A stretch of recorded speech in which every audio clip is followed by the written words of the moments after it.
Hello guys, പത്രമാറ്റിൻ്റെ ഇന്നത്തെ episode റിവ്യൂയിലേക്ക് സ്വാഗതം. ഈ റിവ്യൂ ഇഷ്ടപ്പെടുകയാണെങ്കിൽ ഒന്ന് ലൈക്ക് ചെയ്ത് സബ്സ്ക്രൈബ് ചെയ്ത് സപ്പോർട്ട് ചെയ്യണേ. നന്ദു അനിയെ വിളിച്ച് വഴക്ക് പറയുന്നുണ്ട്. നീ എന്ത് ഭാവിച്ചുകൊണ്ട് ഇങ്ങനെയൊക്കെ ചെയ്യുന്നത്? നീ എൻ്റെ ജീവിതം നശിപ്പിച്ചേ അടങ്ങത്തുള്ളൂ എന്നൊക്കെ. അതിന് ഞാൻ നിന്നെ ഒന്ന് കാണണമെന്ന് ആഗ്രഹിച്ചേ ഉള്ളൂ, നീ എൻ്റെ ഫോണൊന്നും എടുക്കുന്നില്ലായിരുന്നല്ലോ, അതുകൊണ്ടാണ് ഞാൻ അങ്ങോട്ട് വന്നെന്ന് പറയും. അല്ലേ തന്നെ ആ ട്രെയിനർക്ക് എന്നെ കണ്ണെടുത്താൽ കണ്ടുകൂടാ. വൈരാഗ്യത്തോടെ അയാൾ ഓരോന്ന് ചെയ്യുന്നത്. അയാളെന്നെ പുറത്താക്കുമെന്നാണ് തോന്നുന്നത്. താമസിയാതെ ഞാൻ കെട്ടും കിടക്കുകയൊക്കെ ആയിട്ട് അങ്ങ് തിരിച്ചു വരും. അന്നേരത്തേന് നീ കണ്ടോണം, നീ കാരണം എൻ്റെ ജീവിതം, എൻ്റെ ആഗ്രഹവും നടക്കാതെ പോയതെന്നൊക്കെ പറഞ്ഞ് ദേഷ്യപ്പെട്ട് ഫോൺ വെക്കുന്നുണ്ടെന്ന് തോന്നത്തേന് അനി പിന്നെ ഹലോ എന്നൊക്കെ വെക്കുമ്പോഴത്തേന് എടുക്കുന്നൊന്നുമില്ല. അന്നേരം കൂട്ടുകാർ പറയുന്നുണ്ട്, എടാ നീ എന്ത് പണിയാണ് കാണിച്ചേ? അവളുടെ ഏറ്റവും വലിയ ആഗ്രഹമല്ലായിരുന്നോ SI ആകുക എന്നുള്ളത്? അത് നീയായിട്ട് തുളച്ചില്ലേ എന്നൊക്കെ ചോദിക്കും. ആ ട്രെയിനറല്ലേ തന്നെ പ്രശ്നക്കാരനാണ്, അവൾക്ക് ആകെ ഒരു ബുദ്ധിമുട്ട് അവിടെ എന്നൊക്കെയാണ് പറഞ്ഞു കേട്ടെന്നൊക്കെ പറയും. അത് എനിക്കും തോന്നിയായിരുന്നടാ, അയാൾ പ്രശ്നക്കാരനാണെന്ന്. എന്തായാലും എൻ്റെ മുത്തശ്ശനുമായിട്ടൊന്ന് സംസാരിക്കണമെന്നുള്ള രീതിയിലൊക്കെ അനി സംസാരിക്കുന്നുണ്ട്. അന്നേരം പറയും, മുത്തശ്ശന് പഴയ പോലെ ആയിരുന്നെങ്കിൽ ഇപ്പോൾ അവിടെ ചെന്ന് ട്രെയിനറെ അവിടെ ഇട്ട് അടിച്ചേനം. എന്തായാലും ഇതിനൊരു തീരുമാനം ഉണ്ടാക്കണം എന്നൊക്കെ അനി പറയും. പിന്നീട് കാണിക്കുന്നത് മുത്തശ്ശൻ ജയനെയും അജയനെയും ആദർശിനെയൊക്കെ വിളിച്ചിരുത്തി സംസാരിക്കുന്നതാണ്. അബിക്ക് വേണ്ടി ഒരു ബ്രാഞ്ചിൻ്റെ ചുമതല കൊടുക്കണം, അത് ഏറ്റവും ചെറിയൊരു ബ്രാഞ്ച് മതി, അത് ഏതാണെന്ന് ആദർശ് തീരുമാനിക്കണം. അതുപോലെ തന്നെ നല്ലൊരു മാനേജറെ അവിടെ കൊടുത്തേക്കണമെന്നൊക്കെ പറയും. അപ്പോൾ എല്ലാവരും പറയുന്നുണ്ട് അത് വേണോ എന്നൊക്കെ. അത് തന്നെ വേണോ, അല്ലെങ്കിൽ നവിയ കിടന്ന് ബഹളം വെക്കുന്ന കണ്ടില്ലേ? അപ്പോൾ നവിയെ തൃപ്തിപ്പെടുത്താനെങ്കിലും നമുക്ക് അങ്ങനെ ചെയ്യാം. പിന്നെ അവിടെ എല്ലാം നിൻ്റെ ഒരു മേൽനോട്ടം വേണമെന്നൊക്കെ ആദർശിനോട് പറയും. നവി എന്നെ കുറ്റപ്പെടുത്താറൊക്കെ ഉണ്ട് മുത്തശ്ശാന്ന് തന്നെ ആദർശ് പറയുന്നുണ്ട്. അതൊക്കെ കാര്യം ശരിയാണ്, ഞങ്ങളതൊക്കെ ശ്രദ്ധിക്കുന്നുണ്ട്. പക്ഷേ എന്ത് ചെയ്യാം, അവളുടെ ജീവിതം കരയ്ക്കെത്താൻ വേണ്ടിയല്ലേ നമ്മളിപ്പോൾ ഇങ്ങനെയൊക്കെ ചെയ്ത് കൊടുക്കേണ്ടി വരുന്നത്.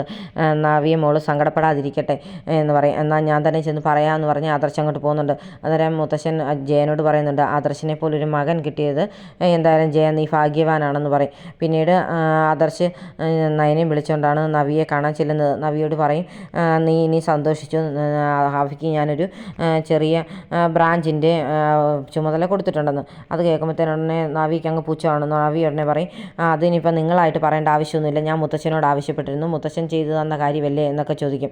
അത് കേൾക്കുമ്പോഴത്തേന് നയനെ അങ്ങ് വല്ലാതാകുന്നുണ്ട് കേട്ടോ. ആദർശം അങ്ങ് വന്നല്ലോ എന്നായി പോകും. നവ്യ ആദർശിനെ കുറ്റപ്പെടുത്തിയൊക്കെ സംസാരിക്കുമ്പോഴത്തേന് നയനെ പറയും, എന്തൊരു വട്ടയായി പറയുന്നത്, ചേച്ചി ഇങ്ങനെയൊക്കെ സംസാരിക്കരുത്, എല്ലാവരും കൂടി തീരുമാനിച്ചിട്ടല്ലേ ഇങ്ങനെ ഒരു ചാൻസ് കിട്ടിയെന്നൊക്കെ പറയുമ്പോഴത്തേന് നവി അങ്ങ് പറയാം, നീ എന്ത് പറഞ്ഞെന്ന് പറഞ്ഞാലും ഇനി ഇയാൾ പറയുന്നതൊന്നും കേൾക്കാൻ എനിക്ക് ആവശ്യമില്ല, ഞങ്ങളുടെ കാര്യം നോക്കി ജീവിച്ചോളാം എന്നൊക്കെ പറയുമ്പോഴത്തേന് ആദർശ് പറയും, എന്നെ വിമർശിക്കാതെ നീ നിൻ്റെ ഭർത്താവിനെ നല്ല രീതിയിൽ ഒരു അച്ഛനും ഭർത്താവും ആക്കി മാറ്റിയെടുക്കാൻ നോക്കാമെന്ന് പറയും. അതൊന്നും നിങ്ങൾ പറയേണ്ട ആവശ്യമില്ല, എൻ്റെ അഭി ഇപ്പം ഏറ്റവും നല്ല രീതിയിലാണ് ഞങ്ങളെ നോക്കുകയും ഞങ്ങളോട് സ്നേഹം കാണിക്കുന്നതെന്നൊക്കെ പറയും.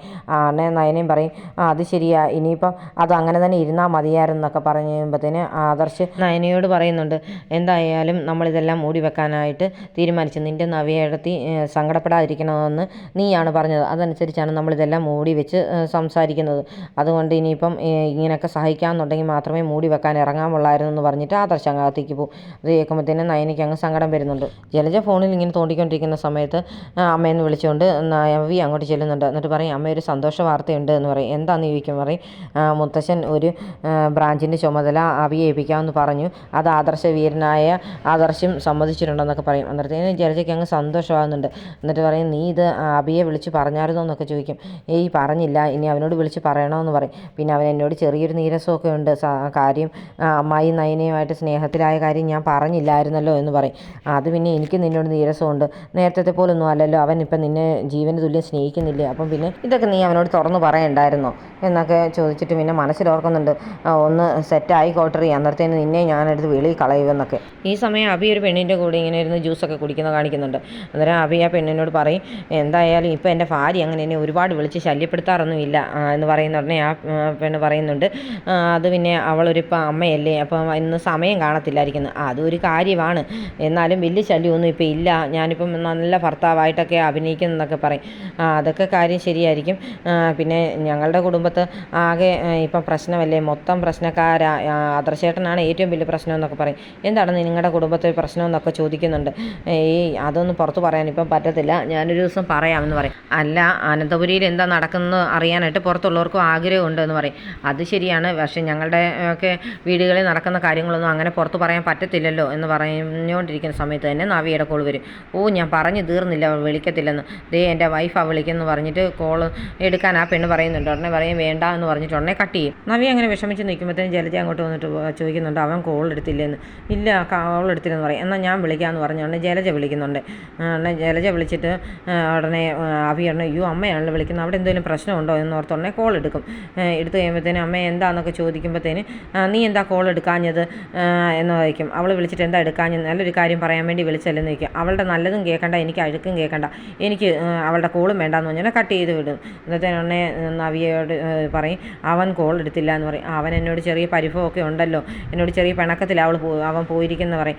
നീ അങ്ങനത്തെ പരിപാടിയല്ലേ അവനോട് കാണിച്ചത്, ഇനിയെങ്കിലും ഒരു കാര്യവും അവനിൽ നിന്ന് മറച്ചു വെക്കരുതെന്ന് പറയും. ഞങ്ങൾ ഇനി ഒരു കാര്യങ്ങളും മറച്ചു വെക്കത്തില്ല അമ്മയെന്നൊക്കെ നവിയെ പറയുന്നുണ്ട്. നവി ഇങ്ങനെ മാസികയൊക്കെ വായിച്ചുകൊണ്ടിരിക്കുന്ന സമയത്ത് ജാനകി അങ്ങോട്ട് വന്നിട്ട് ചോദിക്കുന്നുണ്ട് മോൾക്ക് എന്തെങ്കിലും പ്രത്യേകിച്ച് ഉണ്ടാക്കി തരണോ ഞാനെന്ന്.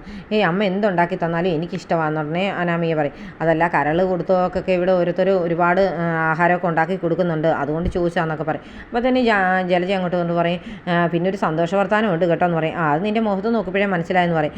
ഇപ്പം നവിയെ വന്ന് പറഞ്ഞു ഒരു ബ്രാഞ്ചിൻ്റെ ചുമതല അഭിയെ ഏൽപ്പിക്കാമെന്ന് അച്ഛൻ പറഞ്ഞെന്ന്. ഉടനെ അനാമിക പറയുന്നുണ്ട് അതിലെന്താ വലിയ കാര്യം, അത്രയും പോലും പക്വത ഇല്ലാത്ത എനിക്ക് 3 ബ്രാഞ്ച് കൊടുത്തിട്ടില്ലേ, അപ്പോൾ അഭിയേട്ടന് അതിൽ കൂടുതൽ കിട്ടേണ്ടതല്ലെന്ന് ചോദിക്കും. എൻ്റെ മോളെ ഒന്നെങ്കിലും കിട്ടിയത് തന്നെ വലിയ കാര്യമെന്ന് പറഞ്ഞാൽ പോരെ. എന്തായാലും നവിയും ഞാനും എല്ലാം കൂടെ അച്ഛനെ പ്രഷർ ചെയ്തിട്ടാണ് ഈ ഒരെണ്ണമെങ്കിലും ഒപ്പിച്ചത്, അതുകൊണ്ട് വലിയ കാര്യമാണെന്നുള്ള പരുവത്തിലൊക്കെ ജലജ സംസാരിക്കുന്നുണ്ട്. അതുകൊണ്ട് ഇനിയിപ്പോൾ എങ്ങനെയായാലും നവിയെ സൂപ്പിട്ട് നിൽക്കാനേ പറ്റത്തുള്ളൂ, നവിയെ നമുക്ക് ഇളക്കി വിടണം. ആദർശിനെ ഇപ്പോൾ അവൾ ഒരുപാട് വെറുക്കുന്നുണ്ട്, വിമർശിക്കുന്നുമുണ്ട്, അത് നയനയ്ക്ക് ഇഷ്ടമില്ല എന്നുള്ള കാര്യം നമുക്കറിയാം. അപ്പോൾ നയനയും നവിയും തമ്മിലടിപ്പിക്കാൻ വേണ്ടി നമ്മൾ മാക്സിമം നവിയെ ഇളക്കി വിടണമെന്നൊക്കെ പറയും. അപ്പോഴത്തേനും ജാനകിയും സമ്മതിക്കുന്നുണ്ട് ശരിയാണ് അവളെ ഇളക്കി വിടണമെന്ന്. അപ്പോൾ നേരത്തിന് അനാമിക പറയും എനിക്കെന്നാലും അവളോട് ഇഷ്ടമില്ല, എന്തൊക്കെയാണെന്ന് പറഞ്ഞാലും അവൾക്ക് ഇങ്ങനെ ഒരു ബ്രാഞ്ചിൻ്റെ ഇത് കിട്ടിയെന്ന് പറഞ്ഞാലും ആ സുഖമെല്ലാം വരുന്നത് അവൾക്കല്ലേ നവിക്ക്, എനിക്ക് അതുകൊണ്ട് ഇഷ്ടമില്ല എന്ന് പറയും. മോൾ അതെല്ലാം മനസ്സിൽ വെച്ചുകൊണ്ട് അവളോട് വെറുതെ അഭിനയിച്ചാൽ മതി, ഇഷ്ടമാണെന്നുള്ള പരുവത്തിലും നമ്മുടെ കൂട്ടത്തിൽ അവളെ കൂട്ടി നിർത്താൻ വേണ്ടി അവളുടെ ഒപ്പം നിൽക്കണമെന്നൊക്കെ പറയും.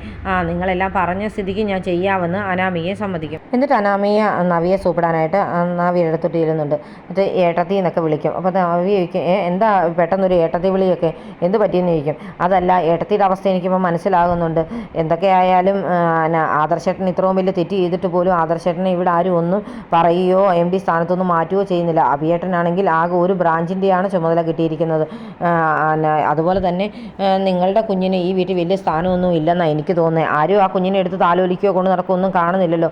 ഈ ചന്തമോളെന്ന് പറഞ്ഞാൽ എവിടുന്നോ വലിഞ്ഞു കയറി വന്ന ആ കൊച്ചിനെയല്ലേ ഇപ്പോൾ എല്ലാവർക്കും ഇഷ്ടം എന്നൊക്കെ പറഞ്ഞ് നവിയെ അങ്ങ് ശരിക്കും ഇളക്കുന്നുണ്ട്. അപ്പം നവിക്ക് അങ്ങ് ബുദ്ധിമുട്ടൊക്കെ വരുന്നുണ്ട്. എന്നിട്ട് എന്തായാലും നയനയാണെങ്കിൽ ഇപ്പം ആദർശിനെ ന്യായീകരിച്ച് കൂടെ നയിക്കുക, അതൊക്കെ തന്നെ വലിയ ഒരു പ്രശ്നമല്ലേ എന്നൊക്കെ ചോദിക്കുമ്പോഴത്തേന് നവി പറയും എന്തായാലും നീ എൻ്റെ അനിയത്തിയെ നീ അങ്ങനെ പറയാനൊന്നും പോകണ്ട, ഈ വീടിൻ്റെ കെട്ടുറപ്പിന് വേണ്ടിയും ഇവിടെ സന്തോഷം നിലനിൽക്കാനൊക്കെ വേണ്ടി അവൾ പിന്നെ ഇങ്ങനെയൊക്കെ ചെയ്യുന്നത്, വീട്ടിൽ ചെന്ന് നിന്ന് കഴിഞ്ഞാൽ പിന്നെ പേരുദോഷവും ആകുകയല്ലേ, അതൊക്കെ ഓർത്ത് അവൾ ചെയ്യുന്നു ഇങ്ങനെയൊക്കെ നിൽക്കുന്നതെന്നൊക്കെ പറയുമ്പോഴത്തേന് അനാമിക പറയുന്നുണ്ട് ഈ വീട്ടിൽ നടക്കുന്ന എല്ലാ അനീതിക്കെതിരെയും നമുക്ക് ശബ്ദം ഉയർത്തണം, അതിനുവേണ്ടി നമ്മളെല്ലാവരും ഒന്നിച്ച് നിൽക്കുക തന്നെ വേണം, ഏട്ടത്തി ഞങ്ങളുടെ ഒപ്പം തന്നെ നിൽക്കണമെന്നൊക്കെ പറയും. നേരത്തേനും നവി എന്തോ മനമാറ്റം ഉള്ള പോലൊക്കെ ഇങ്ങനെ നിൽക്കുകയാണ്. അത് ആ മുത്തശ്ശൻ്റെ മുഖത്ത് നോക്കി കാര്യങ്ങൾ ചോദിക്കാനുള്ള ഒരു ശക്തി നമുക്ക് എല്ലാവർക്കും വേണ്ടേ, അതുകൊണ്ട് നമുക്ക് ഒന്നിച്ച് നിൽക്കാമെന്ന് പറഞ്ഞിട്ട് അനാമിക അങ്ങ് പോവുകയാണ്. അന്നേരത്തേന് നവി ഇങ്ങനെ എന്ത് ചെയ്യണമെന്ന് അറിയത്തില്ലാതെ ഇങ്ങനെ നിൽക്കുന്നതും കാണിച്ചുകൊണ്ടാണ് ഇന്നത്തെ എപ്പിസോഡ് അവസാനിക്കുന്നത്.